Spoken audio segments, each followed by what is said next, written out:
Muy bien. Entonces, bueno, estábamos viendo eh, los primeros, digamos, conceptos básicos, ¿no?, sobre los fenómenos ópticos.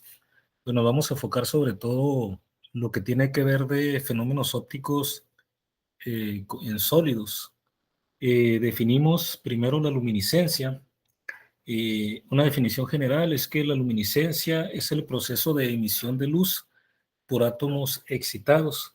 Vean, esta definición implica, por supuesto, que para que ocurra la luminiscencia, previamente tuvo que haber algún tipo de excitación de los átomos. Ahora, ¿cómo excitamos un átomo para que pueda emitir luz? Sabemos que la luz es emitida por los átomos cuando los electrones, digamos, no están en su estado base inicialmente, sino que por alguna excitación fueron promovidos a estados excitados, y luego al regresar al estado base, el exceso de energía se va en forma de luz. Ahí es el fenómeno de luminiscencia. Esta definición es una definición para, digamos, desde el punto de vista de lo que ocurre a nivel atómico, ¿no? Eh, Nos interesa no en sí la luminiscencia de los átomos como aislados, sino más bien de los sólidos, pero al final de cuentas los sólidos están formados de muchos átomos, así que la luminiscencia en sólidos es el mismo principio. Primeramente, para que pueda ocurrir la luminiscencia, los átomos que forman la materia, ya pensando en cualquier tipo de material, aunque nosotros nos vamos a enfocar más a los sólidos, ¿no? Pero sabemos que puede haber luminiscencia en diferentes tipos de materiales, pero en todos los casos, pues los materiales, al estar constituidos de átomos, el principio básicamente es que primero los átomos de cualquier material que vaya a tener el fenómeno de luminiscencia, de emisión de luz, tuvo primero que haber sido excitado el sistema de átomos, de manera que los electrones, o algunos electrones más bien, ¿no?, de esos átomos que componen el material, quedan en estados excitados, y al regresar al estado base, pues se va la energía en exceso que tenían los electrones del material, se van en forma de luz. El- Puede haber diferentes formas de excitación, vamos a ver, de hecho, ¿no? Aquí en el dibujo de esta lámina a la derecha, pues está un material en donde se muestra la luminiscencia de un ente biológico, no sé, una bioluminiscencia. Luego vamos a ver un poco más no vamos a entrarnos en eso, pero unos ejemplos, ¿no? Entonces, la forma en que se excitan los átomos del material para que los electrones se vayan a estados excitados se puede hacer de diferentes formas, y dependiendo de la forma en que se excitan, pues se recibe el fenómeno de luminiscencia diferente nombre, ¿no? Se puede clasificar diferentes fenómenos luminiscentes dependiendo de cómo llevamos a cabo, de hecho, esa excitación precisamente, ¿no? Ahora, mientras la luz está viajando, sabemos que la luz puede viajar en el vacío, ¿no? Nosotros nos interesa más que nada cómo viaja, pero en medios materiales, en sólidos. Y, y cuando la luz se está propagando a través de la materia, en particular a través de un sólido, pues ocurren muchos fenómenos ópticos, ocurren muchos procesos, ¿no?, y que, bueno, vamos a ver un poco más en detalle. De hecho, en la segunda clase vamos a ver algunas definiciones relacionadas con la luminiscencia. Pero mientras se propaga, pues pueden ocurrir algunas cosas, entre ellas la absorción de, de la energía que lleva la luz. Y mientras se propaga por la materia, pues se va encontrando con los átomos. Esos átomos tienen electrones, entonces puede haber interacción de manera que esos campos electromagnéticos de la luz pues pongan eh, digamos, a oscilar los electrones, ¿no? Acuérdense que, de acuerdo a lo que acabamos de ver, pues si tenemos una carga eléctrica como es el electrón, eh, bajo el influjo de un campo eléctrico, pues siente una fuerza. Ahora, esa fuerza es constante si el campo eléctrico es constante, pero en la luz el campo está oscilando. Entonces, al oscilar el campo eléctrico de la luz, que va propagándose por un medio material, se encuentra, interacciona con los electrones del sólido, y entonces lo que va a pasar es que esos electrones también van a tender a seguir la dirección del campo eléctrico, que es oscilante, ¿no? Porque recuerden que el campo eléctrico es el producto, va como el producto de la carga por el campo, pero si el campo oscila, entonces esa fuerza también es oscilante, ¿no? Entonces puede ocurrir el fenómeno de que se está absorbiendo la luz, o sea, la radiación electromagnética, y luego está siendo reemitida, ¿no?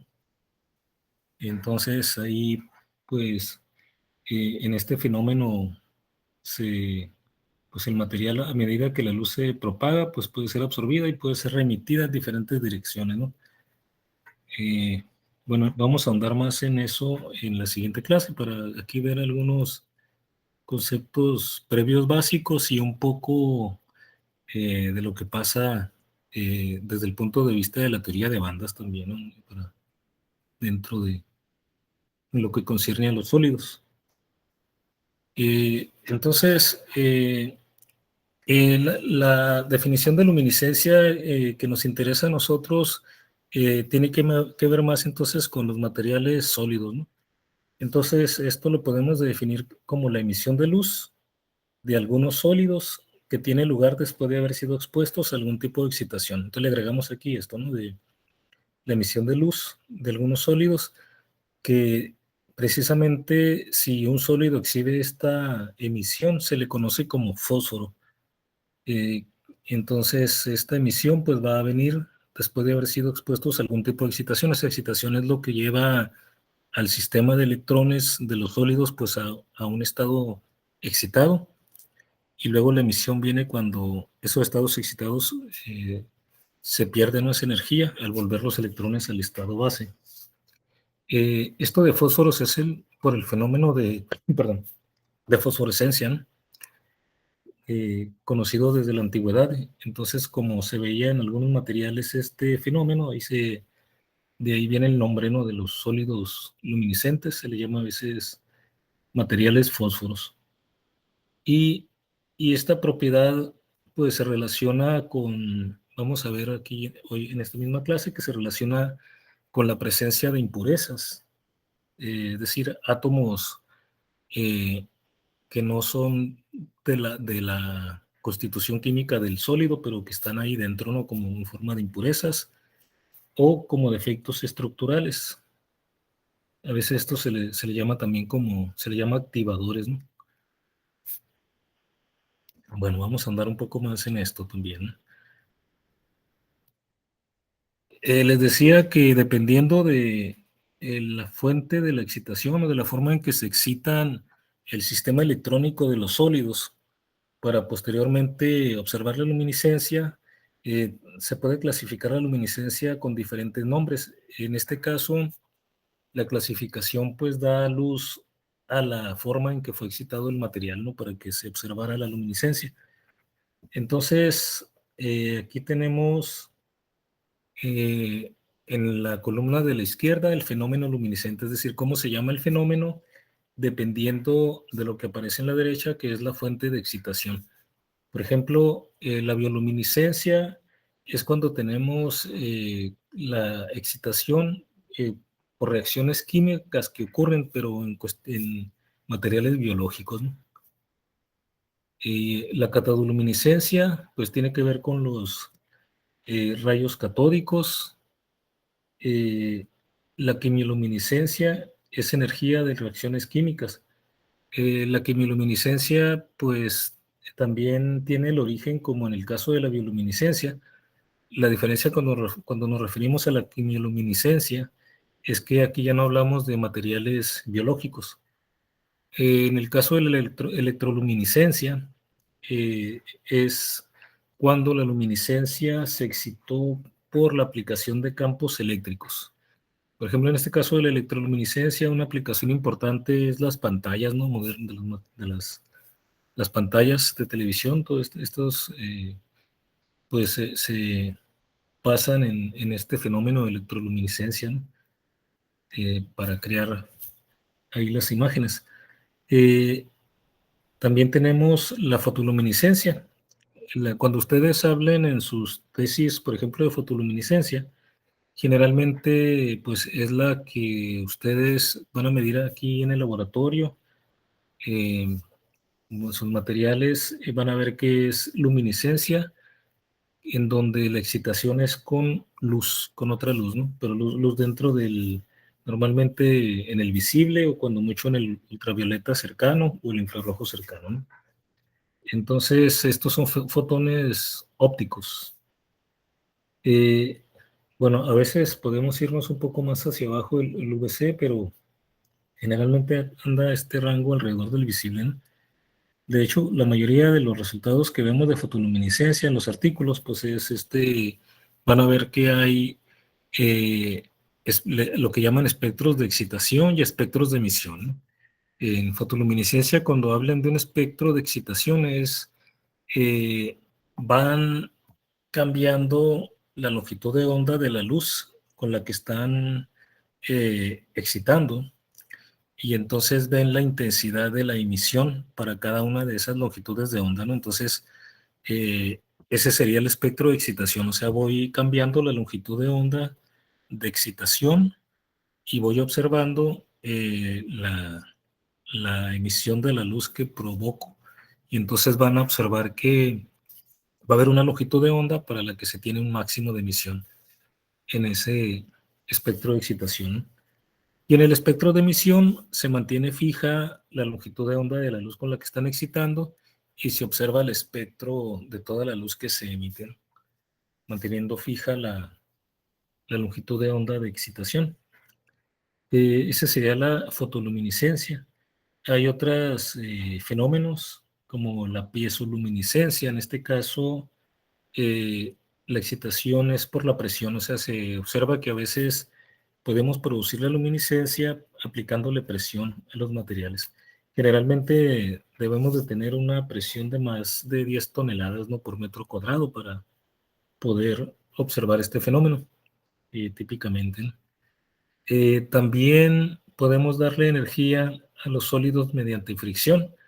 Cuando tenemos esta fuente de excitación, la fricción, entonces tenemos el fenómeno de triboluminiscencia, y luego viene lo que pues va a ser, digamos, el principal interés, ¿no?, en el caso de algunos de ustedes, que es el caso cuando la excitación es con radiación ionizante.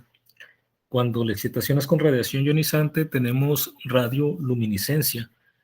Entonces, esta radioluminiscencia, pues, un caso particular es la termoluminiscencia, que realmente el nombre original, bueno, no sé si el nombre original, pero en alguna literatura antigua, la termoluminiscencia se refería como radiotermoluminiscencia, ¿no? Termoluminiscencia, que es lo que, como se llama ahora actualmente el fenómeno, o como se le identifica normalmente, se le agregaba la radiotermoluminiscencia, para indicar que había sido excitado el material con radiación ionizante, ¿no? Ahora nada más pues decimos termoluminiscencia nada más, ¿no? Cuando la excitación es con ondas de sonido, tenemos la sonoluminiscencia. Y luego viene aquí la última clasificación, tenemos aquí un mixto, ¿no? Porque, digamos, vamos a ver que con estas tres formas de excitar, radiación ionizante, con luz ultravioleta o con luz visible, podemos tener diferentes fenómenos, porque podemos tener fluorescencia y fosforescencia con cualquiera de estas tres formas de excitación.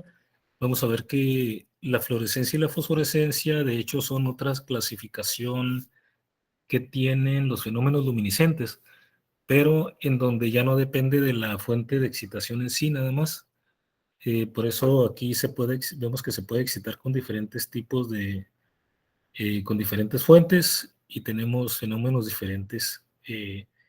Podemos tener excitación con radiación ionizante y tener fluorescencia o fosforescencia. Lo mismo con ultravioleta, podríamos tener cualquiera de los dos fenómenos, y también con luz visible. Entonces vamos a ver que esto es de hecho otra clasificación, que vamos a ver aquí más adelante. Y la termoluminiscencia, lo pongo aquí como una parte, si lo ven un poco recorrido respecto a la fosforescencia, es porque la termoluminiscencia es un caso particular de la fosforescencia.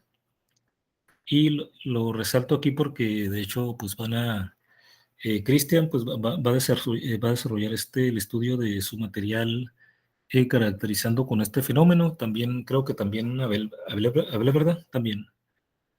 Sí, también. Sí, entonces, Damián, no sé si vas a relacionarte con este fenómeno o te vas a enfocar en otro, en otra caracterización, pero al menos Cristian y Abel pues van a eh, trabajar con este fenómeno. Entonces, sería un caso particular de la fosforescencia que se puede producir con cualquiera de estas tres radiaciones. Con el visible es un poco más complicado, ¿no? Por la energía, pero sí es más o menos común que se pueda producir termoluminiscencia con luz ultravioleta y pues sobre todo, claro, con radiación ionizante. Bueno, vamos a ver aquí estos casos particulares de la fluorescencia y fosforescencia. Y es otra clasificación, ¿no? Estos nombres son en base a la fuente de la excitación con que se excitó el sólido, ¿no? Y estos pues tienen otro origen, esta clasificación, que tiene que ver con esto, ¿no? Aquella era una clasificación dependiendo de la fuente de excitación, pero también la luminiscencia también se clasifica dependiendo de el tiempo característico que ocurre entre la excitación del sólido y la emisión luminiscente. Entonces, vean, son dos momentos, son dos etapas más bien, ¿no? Una es cuando excitamos de alguna forma el sólido, exponiéndolo a alguna fuente de radiación, alguna presión, algunas ondas de sonido.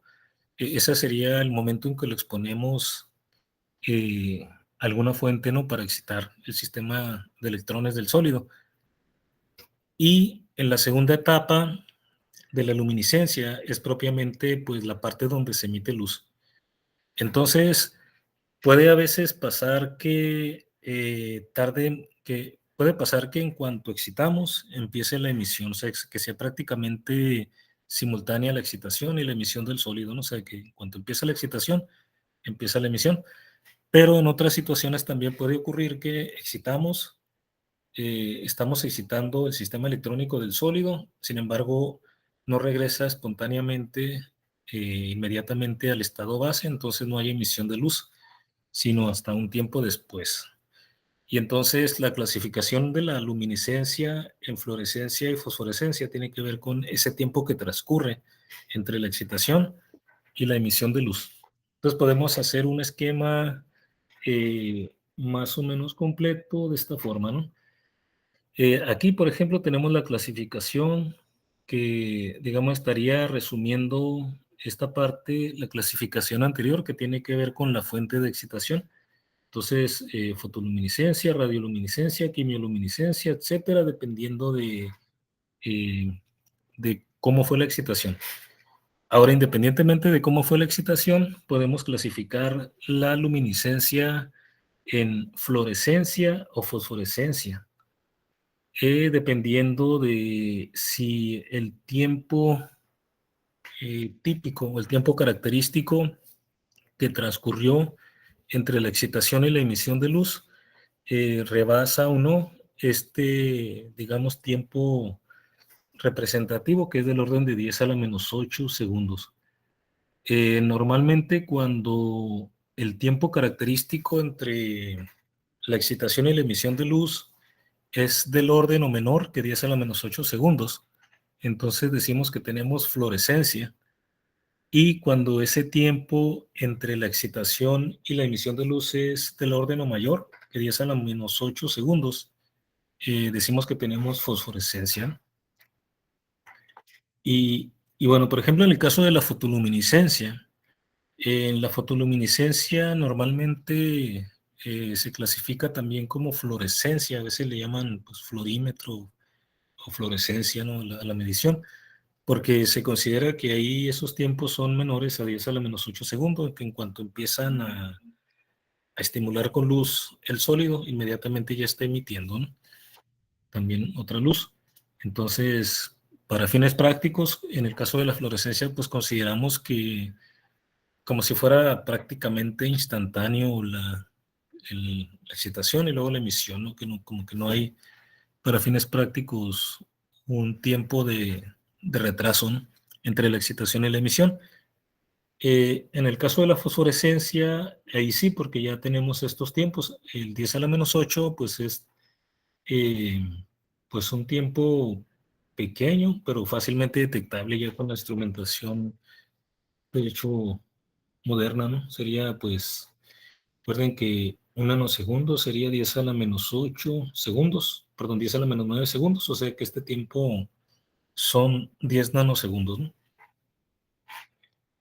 Bueno, entonces, esta sería otra forma de clasificar la luminiscencia, ¿no? Dependiendo de este tiempo de retraso entre la excitación y la emisión, lo podemos clasificar entonces un fenómeno luminiscente en fluorescencia o fosforescencia. Este tiempo característico, por cierto, perdón, a veces todavía me da un poco de tos, pero ya no le... Este tiempo 10 a la menos 8 segundos a veces recibe un nombre, no sé si lo han escuchado, se llama de hecho un trémolo. Eh, un trémolo es 10 a la menos 8 segundos, ¿no? Se usa en algunas áreas de la física, ¿no? Y bueno, ya tenemos esta clasificación en fluorescencia y fosforescencia. Y la fosforescencia, a la vez la podemos subdividir en dos tipos también, ¿no? De periodo corto o de periodo largo. Eh, en la de periodo corto sería cuando precisamente el retraso entre la excitación y la emisión es del orden o menor que 10 a la menos 4 segundos. O sea que en este caso de la fosforescencia de periodo corto, en que aquí se subdivide, la fosforescencia de periodo corto, pues estaría entonces entre un trémolo, 10 a la menos 8 segundos y 10 a la menos 4 segundos. En el caso de la fosforescencia de periodo largo, es cuando la diferencia de tiempo, bueno, cuando el tiempo transcurrido entre la excitación y la emisión, pues ya es más o menos del orden o mayor que ese 10 a la menos 4 segundos. Esto que está aquí, ¿no? Y dentro de esa fosforescencia de periodo largo, un ejemplo es la termoluminiscencia, porque la termoluminiscencia, pues en principio puede ir desde el orden de minutos, o sea que podemos excitar y ver la termoluminiscencia unos minutos después o incluso hasta años, cientos de años. En principio, la termoluminiscencia pues, puede ir hasta del orden de 10 a la 9 años, ¿no?, que sería más o menos el tiempo de formación del sistema solar, ¿no? Bueno, entonces esta sería otra forma de presentar las clasificaciones, ¿no?, de los fenómenos luminiscentes. Eh, bueno, vean, noten que aquí hay una dificultad, ¿no? Cuando, cuando el tiempo característico entre excitación y emisión, digamos, si es 10 a la menos 10 segundos, claramente pues tenemos fluorescencia. O si tenemos 4 segundos, pues tendríamos fosforescencia de periodo largo, ¿no?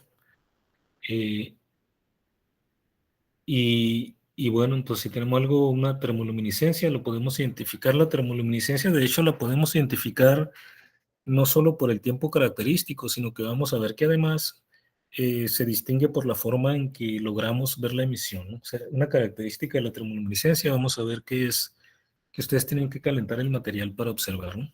Si no, no entra dentro de la definición. O sea, sí entra como fosforescencia porque pues, se observa a tiempos mayores que 10 a la menos 4 segundos, pero no es, digamos, no hay lugar de confusión a otros fenómenos de periodo largo que no implican el calentamiento, ¿no?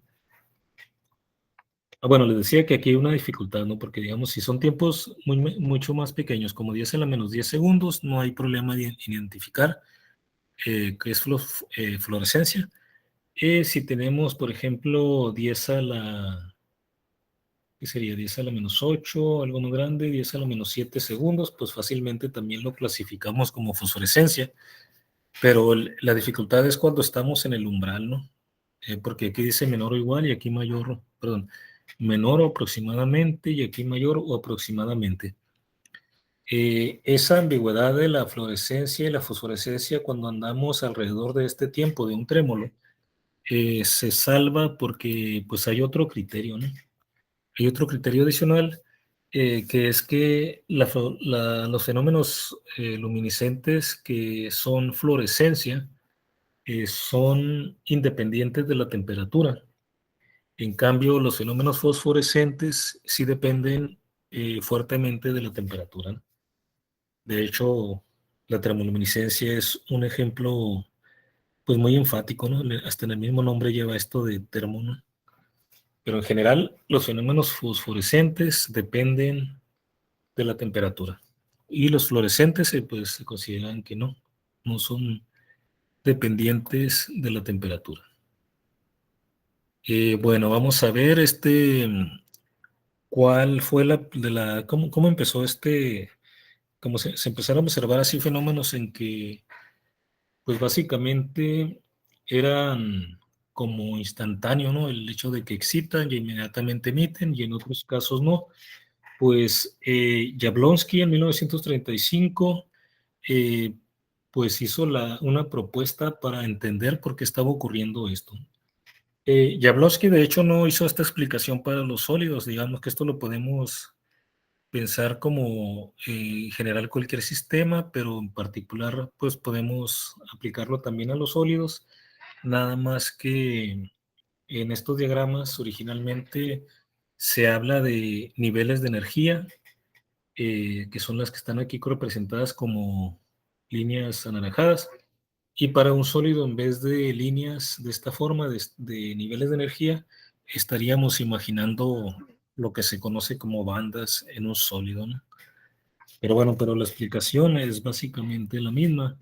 Jablonski propuso esta explicación para la fosforescencia y la fluorescencia, las diferencias entre fluorescencia y fosforescencia, de esta forma. Eh, pues en la propuesta de Jablonski y en sus diagramas, que de hecho se llaman diagramas de Jablonski, lo que propone es que inicialmente, pues antes de la excitación, pues los electrones están en el estado base, ¿no? Que sería, aquí estaría indicado en estas barras anaranjadas, ¿no? Aquí abajo, donde dice estado base. En la izquierda, pues estaría la explicación para la fluorescencia en términos de estos diagramas, y en la derecha estaría los mecanismos para explicar la fosforescencia.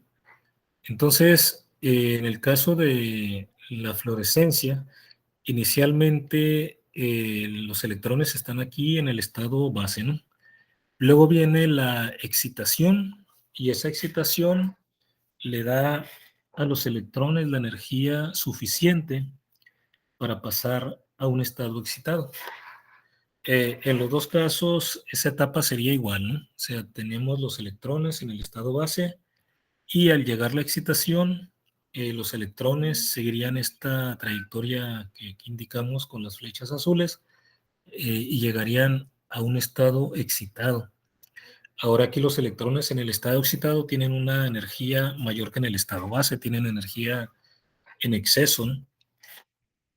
Eh, la fluorescencia ocurriría porque en este caso, en la izquierda, los electrones con la excitación suben a este estado excitado, pero inmediatamente vuelven a caer al estado base, pierden la energía en exceso y en este decaimiento emiten luz. Aquí no habría ningún retraso porque estarían, digamos, estaría repitiéndose mientras ustedes mantienen la excitación, están promoviendo electrones al estado excitado, pero inmediatamente los electrones están regresando al estado base emitiendo luz. Y entonces aquí sería, digamos, el mecanismo para la fluorescencia, ¿no? Para la fluorescencia, entonces no habría un retraso entre la excitación y la emisión. En cambio, en el caso de la fosforescencia, aquí puse al revés, ¿no? Porque puse primero fosforescencia en el escrito y luego fluorescencia. Puse A y B, pero no puse aquí las A y las B. Bueno, mejor para no ponerlo mal, ¿no? La fluorescencia es la de la izquierda, ¿no? Que aquí lo puse en segundo lugar. La fosforescencia es la de la derecha. Entonces, esto fue la fluorescencia. Excitamos, inmediatamente regresa al estado base y está emitiendo luz. Mientras mantengamos la excitación, seguimos excitando electrones, pero los electrones regresan inmediatamente al estado base y entonces siempre hay emisión de luz sin retraso, ¿no? En cambio, en el caso de la fosforescencia, lo que va a ocurrir es que esos electrones que fueron excitados al estado base, ahora no van a regresar inmediatamente, perdón, fueron promovidos al estado excitado, ¿no? Con la excitación, no van a regresar inmediatamente al estado base, sino que resulta que la fosforescencia ocurre porque hay estados intermedios que no hay en el caso de la fluorescencia. Estos son estados intermedios entre el estado base y el estado excitado, de manera que los electrones que son excitados a este estado, bueno, redundante, ¿no? Al estado excitado, voy a decir los electrones promovidos al estado excitado, no van a regresar como en el caso de la fluorescencia al estado base, sino que más bien van a caer a ese estado que se conoce como un estado metaestable. Es un estado intermedio entre el estado base y el estado excitado.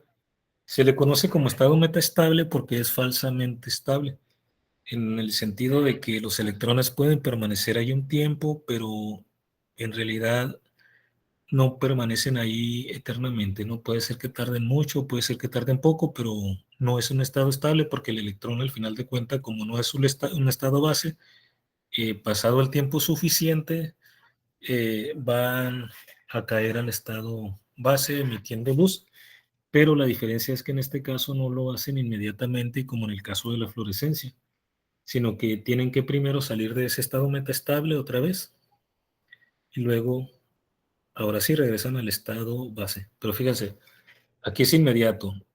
Promueven los electrones al estado excitado y luego caen al estado base.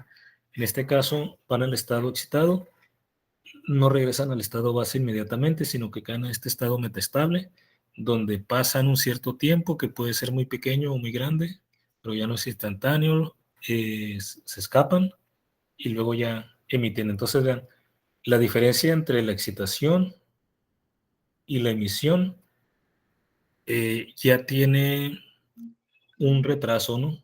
Ese retraso tiene que ver con el tiempo que tarden aquí, en este estado metaestable. Eh, en un sólido lo que pasa es esto, ¿no? En un sólido, este estado base sería como la banda de valencia, el estado excitado sería como la banda de conducción, porque ya estamos dentro de un sólido, ya no son niveles atómicos nada más. Y estos niveles que son el estado metaestable, que provocan precisamente la fosforescencia, el retraso entre la excitación y la emisión, estos niveles son niveles dentro del gap, porque acuérdense que en un sólido tenemos el estado base y tenemos la banda de conducción y la banda de valencia. La de abajo sería la de valencia, arriba la de conducción, y entre ellas está el gap, ¿no? Entonces, en un sólido cristalino perfecto, que sabemos que no existen, pero si pudiéramos tener un sólido cristalino perfecto, sabemos que en el gap no hay nada, ¿no? Pero como no hay sólidos perfectos, las imperfecciones que pueden ser defectos estructurales, imperfecciones estructurales, o pueden ser, como mencionábamos antes, átomos extraños de impurezas. Esas impurezas o esos defectos estructurales producen estos niveles de energía dentro del gap que no existirían si tuviéramos el sólido cristalino perfecto, ¿no? Entonces, por eso estas propiedades de fosforescencia pues tienen mucho que ver precisamente con los defectos de los sólidos y con las impurezas, ¿no? Aparte de la estructura cristalina. Les decía que vamos a considerar que esto es metaestable porque es como falsamente estable. Si observamos a un tiempo muy corto, podríamos pensar que es estable porque permanecen ahí, pero realmente dejando pasar el tiempo suficiente se terminarían liberando. De hecho, los electrones en este estado metaestable tienen cierta probabilidad de escaparse por unidad de tiempo, ¿no? Entonces, cada segundo que transcurre tienen una probabilidad de escaparse, o sea que entre más tiempo pasa, es más probable que un electrón que quedó ahí se escape, ¿no? Por eso, pasado un tiempo suficiente, pues esperaríamos que se liberen y entonces se vea la emisión de luz. Em, y bueno, dependiendo de algunas características del sólido, pues ya que vayan viendo, por ejemplo, un poco más la teoría de la termoluminiscencia, van a ver que hay unas parámetros que definen ese tiempo, ¿no? Promedio en que van a estar los electrones aquí y que serían los que definirían la dilatación de la luminiscencia, ¿no? Eh, por ejemplo, aquí, pues un parámetro sería la energía que hay entre este nivel excitado y el estado base, ¿no? Pero también depende, pues, de la estructura cristalina, del ambiente que tenga el electrón. Vamos a ver ahorita un poco qué físicamente qué pudiera ser este nivel, porque aquí nada más es un diagrama, ¿no? O sea, la descripción de bandas es una simplificación de la descripción de las propiedades de los sólidos, pero pues es muy útil. Sin embargo, a veces se corre el riesgo de que perdemos información de lo que está pasando, de lo que pasa físicamente dentro del sólido, ¿no? Por ejemplo, aquí vemos, de acuerdo a este diagrama, pues tenemos estos niveles y luego entre ellos dos, ¿no? Que en un sólido pues sería la banda de valencia, la banda de conducción y estos estados dentro del gap. Pero eso es, no, al final de cuentas no deja de ser un diagrama, ¿no? Sin embargo, vamos a ver qué pudiera ser, que es qué pudiera estar pasando dentro de alguna región del sólido para dar origen a estos niveles, ¿no? De energía dentro del gap que dan pues lugar a estos fenómenos. Entonces, vamos aquí a continuar. Así que aquí ya nada más nos quedamos con la parte de la fosforescencia. Entonces, ese retraso que se observa entre la excitación y la luminiscencia, pues es lo que da lugar a ese tiempo, ¿no? De retraso. Y está relacionado, les decía, con el tiempo promedio que pasan los portadores de carga. Un electrón pues, es un portador de carga eléctrica, ¿no? A veces los vamos a mencionar así aquí. Está relacionado con el tiempo que pasan estos portadores de carga en ese estado metaestable. En ese estado metaestable le vamos a llamar a veces también trampa, ¿no? Trampa de portadores de carga, por ejemplo, trampa de electrones. También puede haber trampas de huecos, ¿no? En semiconductores, pues la movilidad de la carga pues se puede dar por el movimiento de electrones, pero también por el movimiento de huecos. Entonces, aquí estamos pensando en electrones, pero también tenemos trampas de huecos, ¿no? Las trampas de hueco, pues por principios físicos, pues quedarían abajo, ¿no? Más cerca por acá, más cerca del estado base. Las trampas de electrones, pues quedarían aquí más cerca del estado excitado. En un sólido, pues quedan las trampas de electrones cerca de la banda de conducción y las trampas de huecos quedan más cerca de la banda de valencia, ¿no? Eso tiene digamos, su justificación, ¿no? En algunos conceptos de estado sólido, como la energía de Fermi.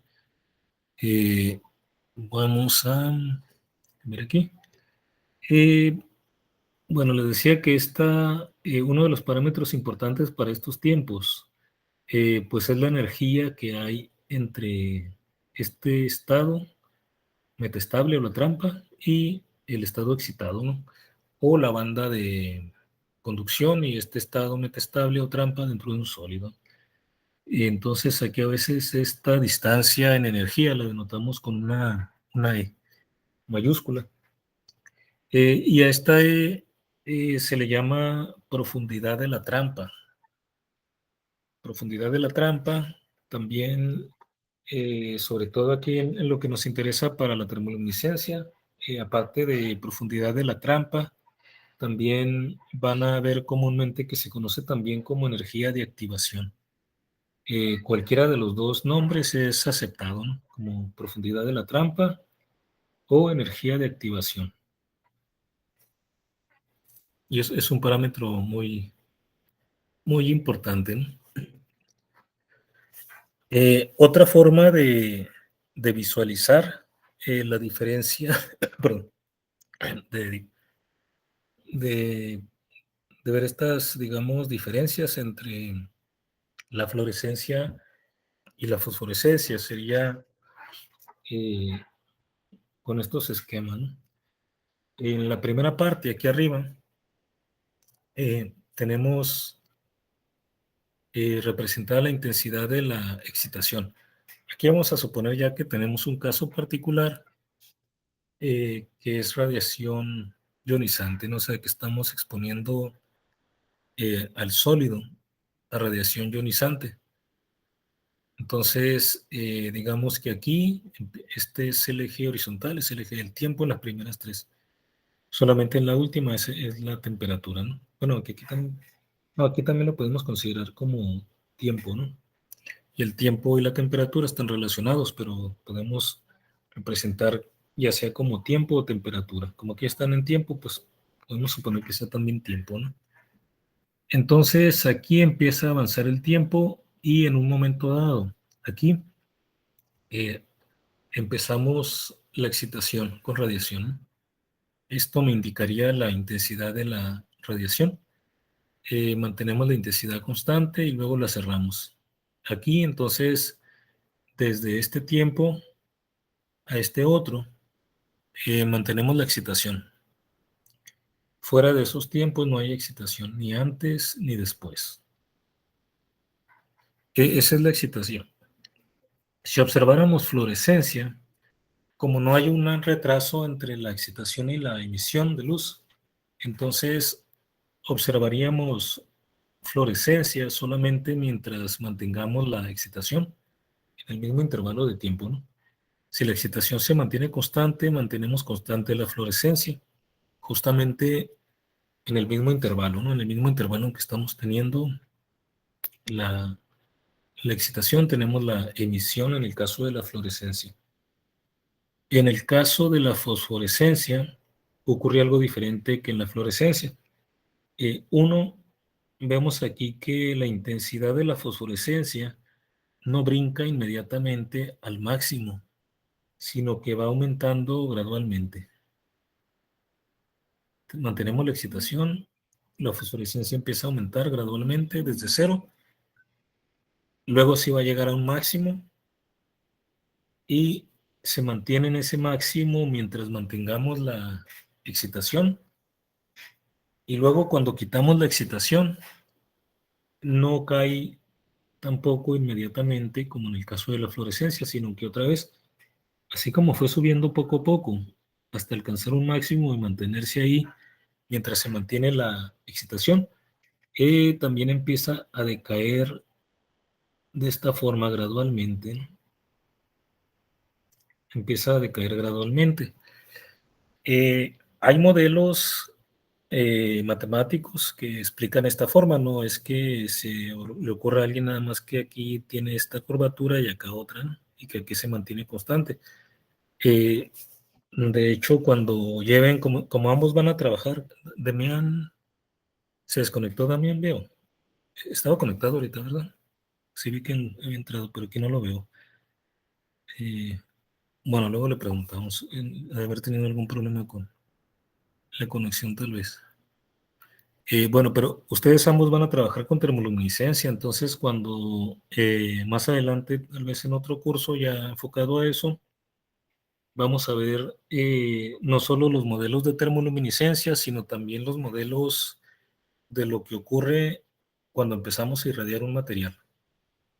Entonces eso vamos a ver que va a dar la explicación matemáticamente de por qué en esta etapa la curvatura es de esta forma y por qué cuando ya cortamos la excitación viene luego el decaimiento de esta manera, ¿no? Todo esto es fosforescencia, ¿no? Pero vean que no es simultáneo. Empezó poco a poco, fomentando, y luego después, a pesar de que quitamos la fuente de la excitación, pues aquí en toda esta parte, desde este tiempo, ¿no? En que ya se cerró la excitación, en que ya se quitó la excitación, sigue habiendo emisión de luminiscencia durante un cierto tiempo todavía, ¿no? Entonces, esto ilustraría la diferencia entre fluorescencia y fosforescencia. Y en la última figura, estamos viendo en el caso de la termoluminiscencia. También vamos a ver que, aunque ustedes en el experimento normalmente tenemos graficado intensidad en función de la temperatura, pero en realidad también podríamos graficar en función del tiempo, porque la temperatura es una función del tiempo, ¿no? O sea, programamos el calentamiento como una función del tiempo. Entonces, en la última figura sería el caso de la termoluminiscencia. Vean que en este caso esperaríamos que vamos a ver en qué circunstancias, luego también cuando ustedes van adquiriendo más experiencia en el fenómeno, que podemos tener la situación en que excitamos y no observamos en absoluto emisión de la fosforescencia, que es el caso particular de termoluminiscencia, sino que lo observamos hasta mucho tiempo después, hasta que nosotros calentamos el material siguiendo una función del tiempo, no sé, calentamos programando el calentamiento como función del tiempo. Por ejemplo, programamos para calentar el material 5 grados Celsius cada segundo, ¿no? O sea que al primer segundo elevamos la temperatura a 5 grados, al segundo segundo a 10, al tercer segundo 15 y así, ¿no? Normalmente, en un experimento típico de termoluminiscencia, pues calentamos entre 400, bueno, normalmente de 350 hasta 500 grados. Aquí en el laboratorio normalmente calentamos de entre 400 y 450. Ya si vemos que el material lo amerita, pues a veces nos vamos un poco más arriba, ¿no? Bueno, aquí tenemos entonces estas situaciones, en diferentes clasificaciones de la luminiscencia. Y aquí pues se ejemplifica cómo podríamos esquematizar aquí las diferencias, ¿no? De un fenómeno fluorescente, de un fosforescente y el caso particular de la termoluminiscencia, ¿no? Bueno, entonces los fenómenos luminiscentes nos van a interesar sobre todo en sólidos cristalinos. Ustedes ya llevaron un curso de estado sólido el semestre pasado, ¿verdad? Entonces, vieron que una característica de los cristales es que pues, son materiales que tienen simetría translacional, tridimensional. Es decir, que eh, existe una repetición de lo que va ocurriendo dentro del material en 3 direcciones independientes, ¿no? O sea, tienen una estructura tridimensional periódica. En el caso de un cristal ideal, pues sería una estructura periódica infinita, ¿no? Pero bueno, sabemos que teóricamente eh, pues está como prohibido en el sentido de que es fácil demostrar que no puede existir un sólido cristalino, ¿no? O sea, de acuerdo a la definición por la simetría translacional perfecta, ¿no? En primer lugar porque pues el sólido tiene límites, tiene fronteras y ahí se rompe la periodicidad translacional. Pero aún así, pues hay otros factores por el que incluso dentro del mismo volumen pues hay alteraciones de esa simetría translacional perfecta. Una, por ejemplo, es que los átomos no están en posiciones fijas, sino que están moviéndose, vibrando alrededor de ciertas posiciones de equilibrio. Entonces, eso ya rompe la perfección de la ubicación, ¿no? Si quisiéramos un material, un sólido perfecto, sería si pudiéramos mantener los átomos en movimiento. Eso no se puede hacer, ¿no? Y bueno, esto del tamaño finito es lo que tiene que ver con lo que les decía antes, ¿no? De que las fronteras se rompe la simetría translacional, ¿no? La invarianza translacional también podemos decir, ¿no? Entonces, todo esto impide que exista el cristal perfecto, pero bueno, de todas formas, aproximamos la descripción estructural de un sólido como un cristal. Entonces, normalmente pues hablamos de la estructura del cloruro de sodio, el óxido de zinc, de la circonia, óxido de escandio, el material que vayan a estudiar, pues ustedes pueden encontrar su estructura cristalina en donde pueden encontrar que se supone que los átomos están acomodados en cierto orden y que ese orden se va repitiendo. Sabemos que no se repite de forma perfecta, ¿no? Por estos factores, pero resulta una muy buena aproximación para entender pues, las propiedades.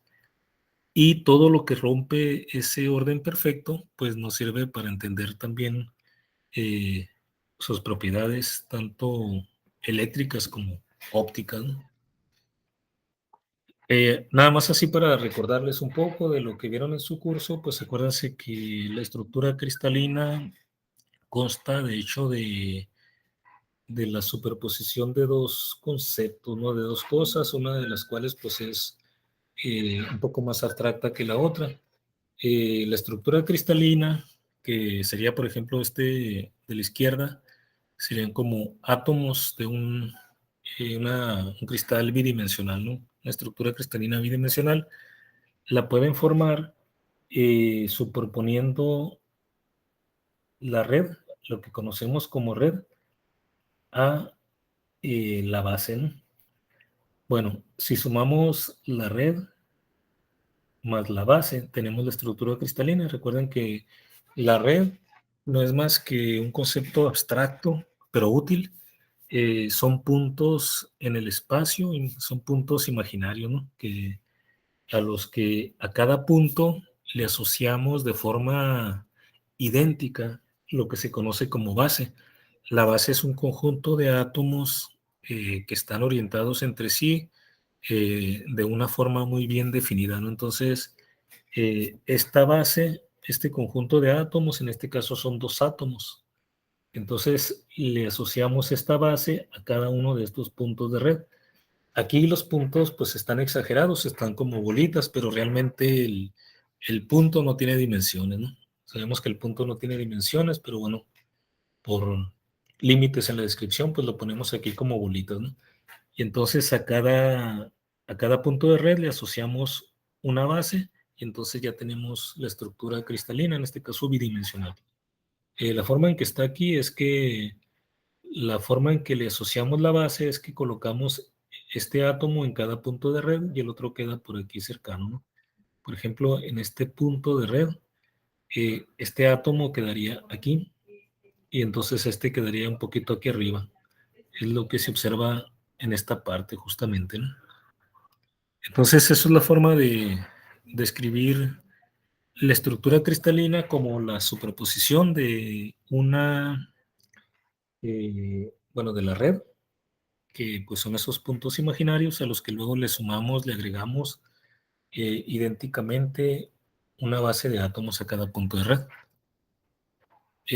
No hay una forma única, ¿no? Recuerden que pues depende de la base que vamos a escoger, pues depende de la red, porque a veces podemos describir la misma estructura cristalina con diferentes combinaciones de red y base de átomos. En esta ilustración de estructura cristalina, pues hay una simetría translacional perfecta, ¿no? En este caso en dos dimensiones. sería un, digamos, cristal ideal, una estructura cristalina ideal. Sin embargo, dijimos que no existe en realidad una estructura tal, ¿no? Siempre hay pues lo que se conocen como defectos, que es cualquier alteración de esa perfección. Entonces tenemos defectos que son intrínsecos al material, que siempre se van a encontrar. Entre los más comunes pues están las vacancias. Las vacancias son átomos faltantes en posiciones en donde debería de haber átomos, ¿no? Por ejemplo, aquí tenemos en dos colores representados pues dos tipos de átomos que forman la estructura cristalina, y aquí encerrado en círculos vemos que hay la ausencia de átomos, ¿no? Por ejemplo, aquí del átomo más grande, que sería un ion negativo, y por acá eh, un ion positivo faltante, ¿no? Ahora, ¿por qué eh, hay aquí faltantes por pares? Por la cuestión de la neutralidad eléctrica, ¿no? Si de alguna forma sacamos del sólido digamos, una carga negativa, si sacamos un ion negativo, entonces se desequilibra la carga, ¿no? Entonces, eso puede llevar a que también se pierda un átomo que contenga la carga opuesta. Entonces, eso da lugar a lo que se conoce como defectos de Schottky, ¿no? En donde son pares de vacancias de un ion negativo y un ion positivo, ¿no? O sea, iones de diferente signo se pierde uno de cada signo, y tengo vacancias de los dos tipos para mantener, para mantener justamente la neutralidad eléctrica, ¿no? Bueno, aquí vamos a... eh, ¿cómo andamos?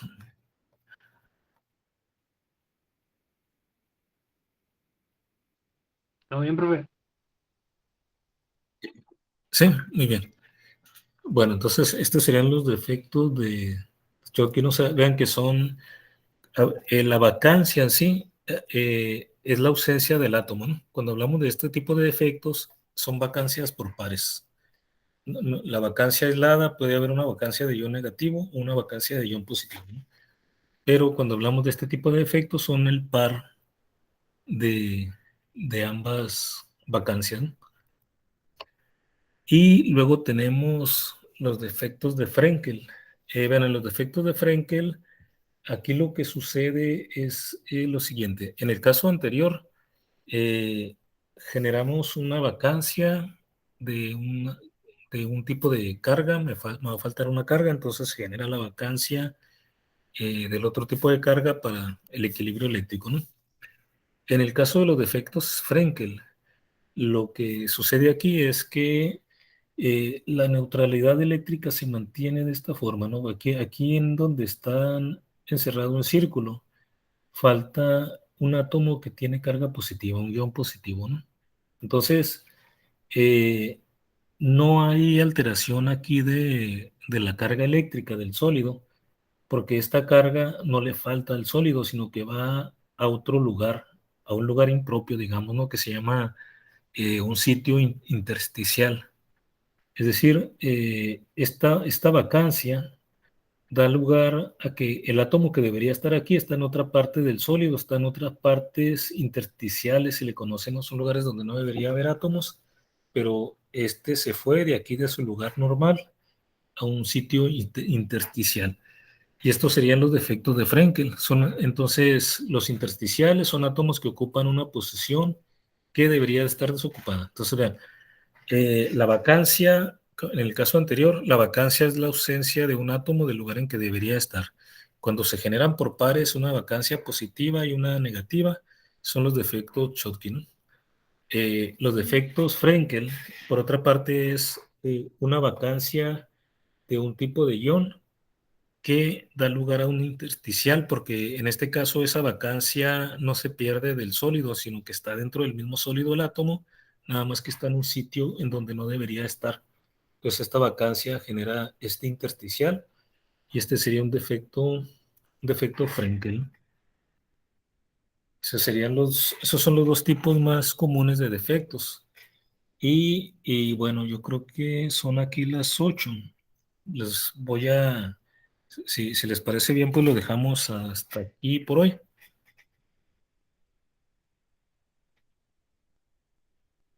Sí, está bien.